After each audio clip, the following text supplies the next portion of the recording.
Hi, I'm Adele Sinclair.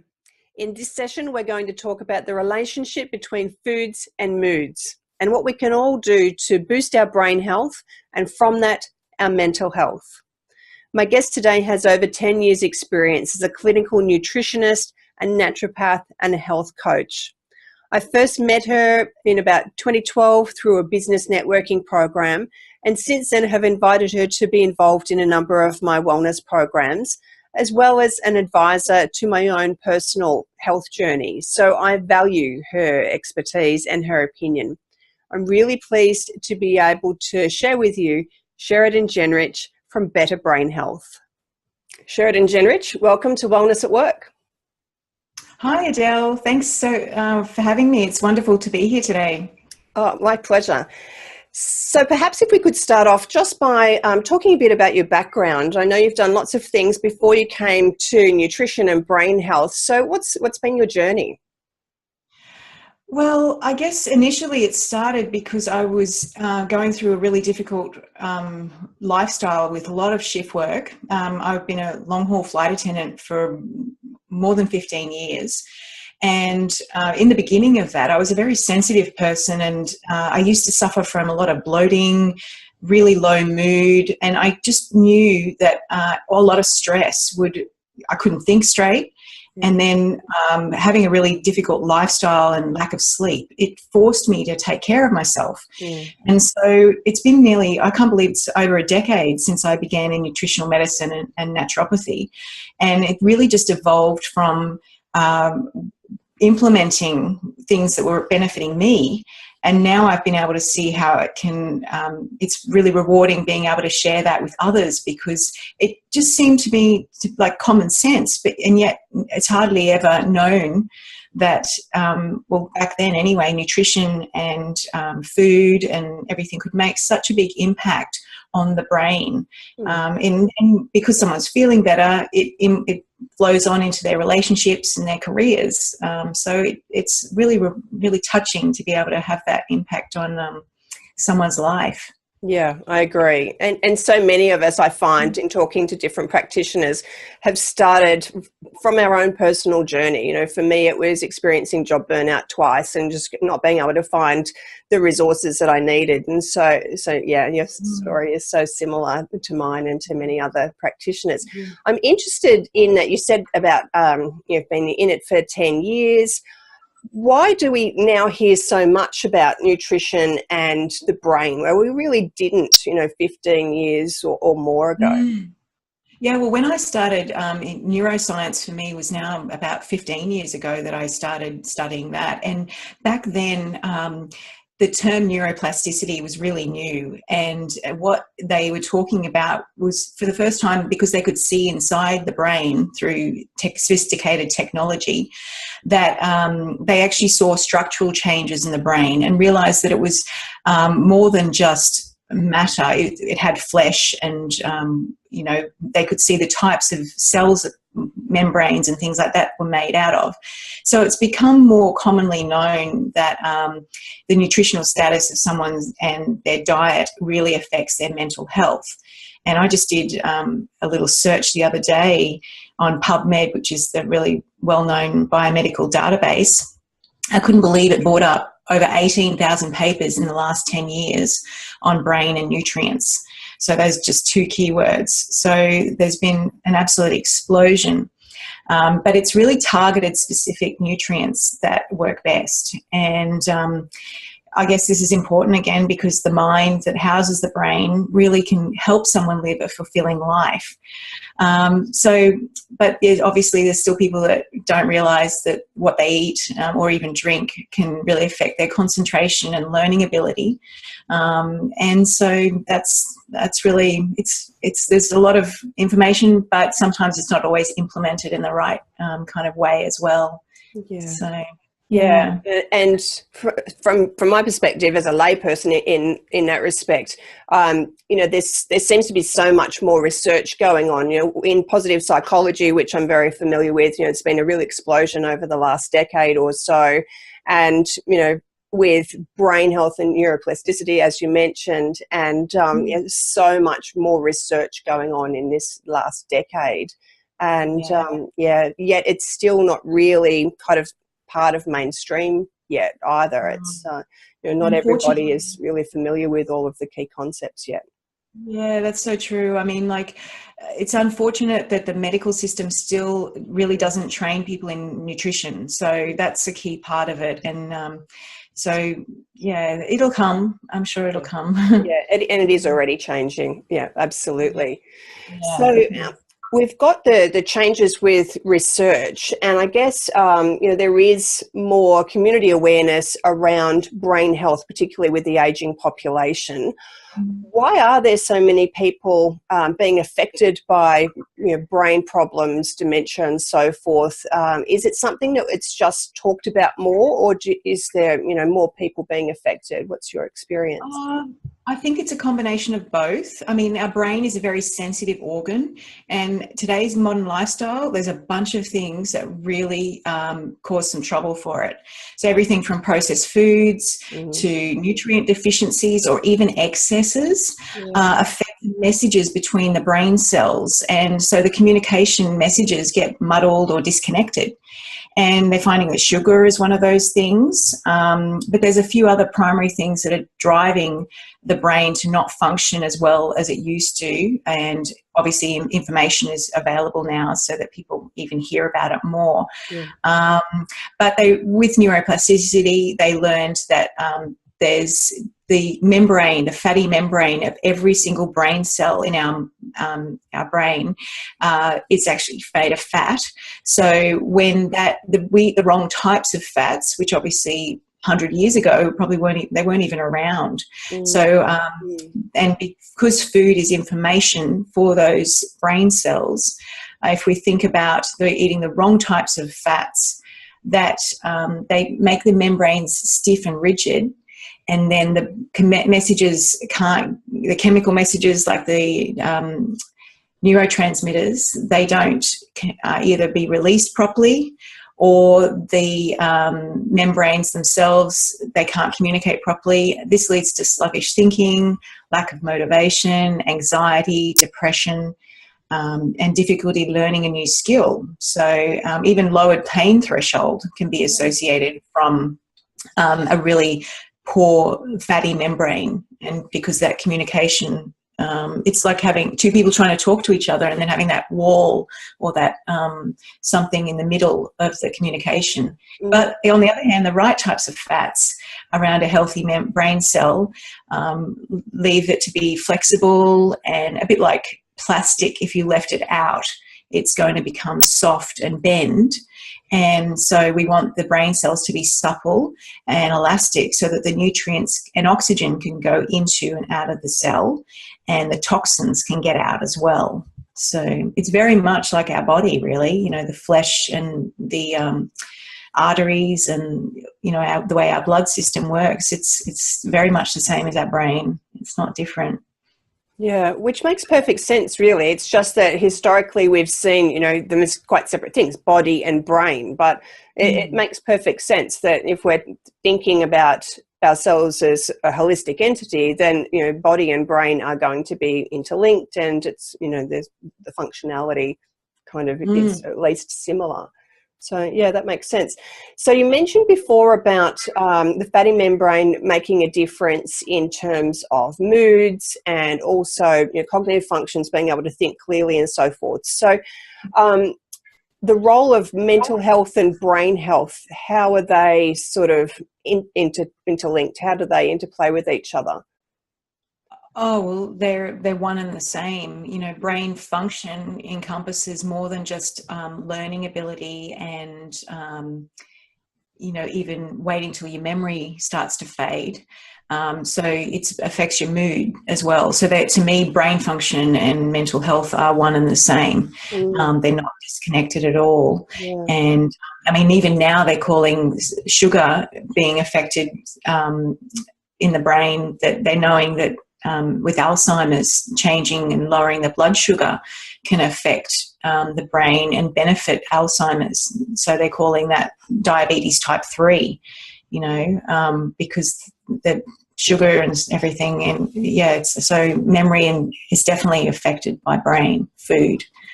So, yeah. Okay. But the oils obviously are one of the biggest impacts as well, apart from sugar and stress. And there's a combination of lots of different lifestyle things, but the oils are definitely one easily forgotten about, especially with the low-fat generation that we've just gone through. Yeah, yeah. So what are the biggest impact foods that we should either, avoid or be consciously looking out for? Yeah, well, one of the things I notice the most is that people, especially when they go on to low-fat diets, aren't eating the right types of oils.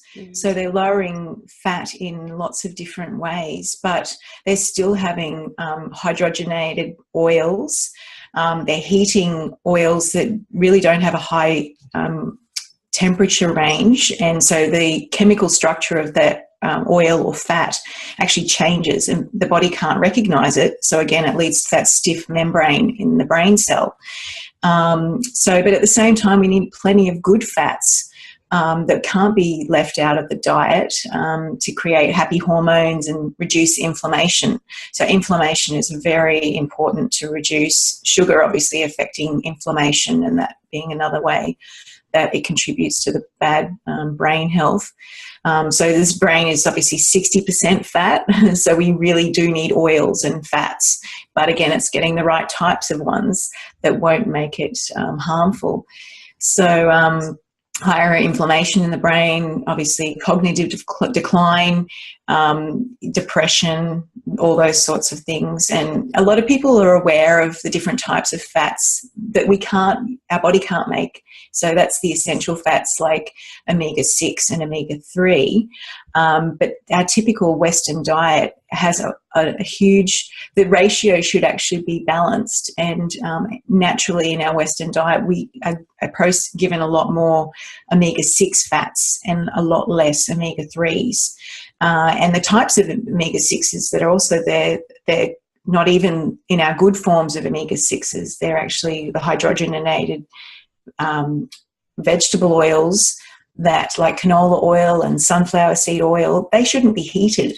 And so as soon as we start heating those, that back to what I said, is really affects the chemical structure. So getting in more omega-3s is really important, and the quality of the fish oils that people take can have, again, impact on that. So getting from wild-caught fish is really, oily fish is good. Some grass-fed eggs or beef and certain types of seeds. But obviously you don't want to heat omega-3s unless it's obviously in a fish-based diet as well. So, and there's other foods that obviously benefit, like some of the saturated fats, like coconut oil, which eating saturated fat was known to be or thought of to be really harmful, but it's coconut oil is a different type of saturated fat that is beneficial. Olive oil being a good source as well, but not wanting to be heated to high temperature as well. Right. Yeah. So okay. So just on that, with the particular vegetable oils having a low temperature range, and you mentioned olive oil just then too. What are the best oils to cook in if there's these, now we're knowing that there's these temperature limits to some of the vegetable oils that have been used a lot over the last however long? Yeah, I typically tell people that ghee, even butter, organic butter, lard, all our things that grandmothers used to cook with, and coconut oil is very safe to cook with. And olive oil you can heat, but at a much lower temperature. So I typically steer people with really simplistic types of fats that they should heat. And then the olive oil is very good for us, but using it on salads, and then the flaxseed oil as well is another really good one, but you probably want to put that on, your salads too. It's high in omega-3s, but you don't want to heat it. So, if people are having health problems and brain problems, often it also can help curb the appetite by having that little bit of good quality fat in their diet. And I recommend around 1 to 2 tablespoons of coconut oil a day. But some educators in health are actually even talking up to 9 tablespoons of coconut oil a day if they've got serious brain health problems. And because you're taking in all that extra, you often won't, you know, your body will feel full. It promotes the satiety, so craving carbohydrates all the time. It does slow that down as well. And I touched on before with coconut oil having that medium chain triglyceride type of fat that actually promotes energy production into the cell. So, which is why it's something that traditional cultures have used and didn't stop using, but now it's being exported all over the world, and it seems like it's the new thing, but it's not. It's just something that's come back because there's been more research available on it. Right. Yeah, okay. And isn't it interesting too that, you know, we have these different food cycles based on particular pieces of research, and then, you know, we've had the low fat for however long, we've got sugar going on at the moment, and, you know, it's really only as the time and research evolves that we find out that, you know, what was key knowledge a couple of decades ago, it was only partial knowledge or is not right, and in many ways most of it seems to be endorsing, you know, how people lived 100 years ago, or, you know, pre industrialized agriculture, pre 1950s sort of thing. Yeah, absolutely. It's about returning to nature. Returning to, like, if something seems a lot less processed, then that's going to be better for you. Less chemical numbers on the packet. I mean, obviously things like rice and, you know, coconut oil, they come in jars. They're not straight from the ground. But at the same time, there's very few ingredients. They're just exactly as they are. And there's not been a lot of processing. So it's when even plants get heavily processed that it starts to become very deficient in some other area. And apart from fats, obviously protein is another one that people want to make sure that they're getting getting enough of in their diet as well. Okay. So, yeah. So in terms of foods that have the biggest impact, you know, there's a host of different things that play a role, but you're saying if we're going to pay attention to some key ones, to pay attention to the fats in our diets, because that's going to play a key role in our brain health and therefore our mental health, and, you know, and knock-on effects for the rest of the body, of course, as well. And you mentioned sugar as well.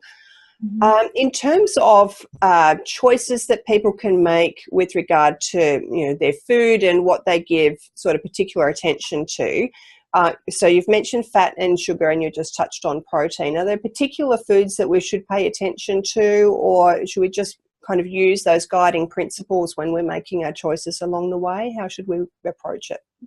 Yeah, I mean, if someone's, like, I typically see people that have got a lot of stress and anxiety, and some key minerals are often deficient, and we used to get these from our soil, so they are definitely, and protein being found in those foods naturally. Like if someone's deficient in zinc, you know, often if they get adequate protein from meat sources, then that supplies complete amino acids. So when we're getting only plant-based amino acids, often it's incomplete, and we miss making the chemical messages that our brain needs to think clearly. So yeah, meat, dairy, fish and eggs, very, very important. Sadly, I do see quite a few people that are vegetarians or vegans that are very much on this mental health spectrum, and so I do try and steer them towards at least incorporating some complete proteins into their diet, and it naturally then supplements things like zinc and magnesium. Zinc is one of the most interesting nutrient deficiencies because it has a really key relationship not just with mental health but also essential fats. And so the right amount of fats, essential fats, are needed in the right amounts for zinc to be absorbed in the gut. So even if someone's taking zinc, if they don't actually have enough essential fats, that absorption's affected. And then once the zinc is there, it's also needed for the right conversion of the types of fats. So these two have a really beautiful synergistic relationship for brain health, growth and maintenance.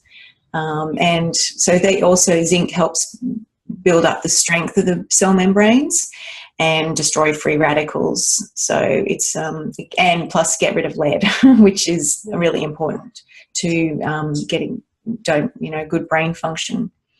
So the other one I mention about, because of digestive health being so closely connected, we have something called the enteric nervous system, that is communication between our brain and our gut. And so if people have food sensitivities that they aren't aware of, because maybe the symptoms like I had were brain fog. I had some bloating, but I didn't have obvious symptoms straight after I ate something. So whereas brain fog and poor concentration was my key problem, right, a bit of fatigue as well. And so when people don't address these food sensitivities, then they can experience the gut-related damage that affects the brain function. So yeah, typically that needs to be worked out, and there's lots of ways to increase the strength of the gut wall that will help that absorption. And obviously eating loads of vegetables and good quality oils, they're foundations. I think with all the controversy over nutrition in the last decade or more, probably 20 years really, I've always said that the common denominator between all the diets, whether it be Mediterranean or paleo or whatever someone's on at that time, is always vegetables. And even the paleo diet, it's a predominant vegetable-based, plant-based diet. It's not you can use huge amounts of meat and nothing else, because that's not balanced as well. Our vegetables are really key for helping, the right gut bacteria function as well. And we're all interconnected, so it makes a big difference. And fruit is one of those that I would probably people ask about fruit a lot, and I do kind of sway them towards limiting the amount of fruit just because of the sugar content. Fruit is still got a lot of antioxidants, fibre. It's much better than drinking fruit juice. I never recommend fruit juice for anyone. And if people do have to have it, then just a small amount diluted with either sparkling water or, you get used to the taste of having a lot less of it. But it's just a habit usually that people have been in. And soft drinks, obviously, there's no need to even have them in the diet at all. There's a lot of very harmful things about soft drinks, not just for the brain, but the whole body and teeth and everything. So yeah, fruits just one to be a little bit wary of. But otherwise, the other types of foods, I think just keeping it simple, what your grandparents used to eat, but also addressing those food sensitivities and not just thinking that they're not happening, at least having them checked out. And elimination diet can be one of those ways of just doing something, if you try something out for I'd say 4 to 6 weeks ideally. And if you notice a benefit, well, then you don't need a lab test necessarily unless you've got something more serious going on, to be able to tell you that your body benefits. It's being in tune with what your body is actually communicating to us. That, we all lead busy lives, and we're often, just carrying on with habits that we've had from childhood until we're forced into a situation where we have to actually make a change. But the benefits can be really profound, even affecting sleep as well. Yeah. So it's true. I certainly found from my experience that the elimination diet was really important, because then even though it was really tough, it was very clear the difference between how I felt while I was eating the full range of what I was eating, and then how I felt when I didn't. I felt so much better. And so, that was really a kind of key turning point for me. Yeah. And certainly as I've gone through this journey over the last 5 years or so, it is a matter of getting back to that simplicity of just loads of veggies, good quality meats, and that sort of thing. And we do get stuck on a lot of details, but if we just go with that guiding principle, often that can make a huge difference. And not ignoring those food sensitivities. I was in denial about gluten for a long time because I've never been a particular sweet tooth, but I did like my savouries, and so gluten was a challenge, but certainly I feel so much better without it, and thankfully there's so many different options now as alternatives. Yeah. That's true. And I guess there's even stages that people go through when they try and eliminate certain things out of their diet. And there's a way of eating a good gluten-free diet, and then there's a way of eating a bad one as well. So it's when we walk into the aisles and substitute all the gluten-free processed foods and just remove other processed foods that we're still kind of missing the point with it. And so it can be, again, going back to, okay, well, how is this made in a farm, like a factory farm, or on a real farm? And we've got a lot of if you live in a city these days, there's usually sources of connections with farmers markets, and being able to buy local, in season, and just you've got to set yourself up for success when you remove things. And I'm sure it's a process you went through too. You actually add in things before you start eliminating and reducing them, because otherwise that habit, I look at the brain. I love understanding how behaviors are affected by the brain, because it's when we have these habits. I use the analogy of like having this jungle. You're trying to create a new brain pathway, and it's like carving through all that, new jungle. And you've got to create that. Once that pathway's in there, it's a new habit, and it's automatic. Mm-hmm. So you've got to set yourself up and have those foods at home. And then even recipes, support goes a long way, because trying to do any of this, I had support along my way as well. And now, thankfully, I'm able to share it with not only family and friends, but even my son. And he doesn't know any different. He just thinks that's just what we do. Having kale chips and creative ways of making simple snacks on hand, so that when you go to reach for those, I've got that piece of toast or that bowl of cereal that's calling me, and that's all you've got. If it's in the house, obviously you're going to still keep going to it in those times of fatigue or low moods and emotional stress. So it's a process, but it's one that certainly has a lot of benefits, and a lot of people have been able to do it as well. So it's very achievable. Yeah, I agree totally. So I really like that. So I think we should end there with the principle of setting ourselves up for success. Other people have gone through the same process. It is achievable, and now we've got those key principles that you've shared with us, and key things to look out for. So thank you for sharing that with us today, Sheridan. No, you're most welcome. Thank you. So for people who want to continue learning from you, who would like to get some more information, perhaps have a consultation with you, how can they find you? Well, my company is Better Brain Health, and the website's betterbrainhealth.com.au. Just for our conversation today, I put together a quiz, because I find that awareness is really key to be able to make change. Otherwise, there's no motivation for change. And so this quiz is going to help someone look at things that are going on in their body. It's a one-page quiz. They can tick off what they, if they've got any of those symptoms, and then just be able to go, okay, well, if I address them, maybe some of those symptoms might reduce or go away. And so the quiz they can go to is betterbrainhealth.com.au/quiz. Lovely. Super easy. That's great. Thank you for sharing that with us, Sheridan. Appreciate that. No problem. Thank you for having me. Oh, my pleasure. Thanks so much for sharing your expertise with us here at Wellness at Work.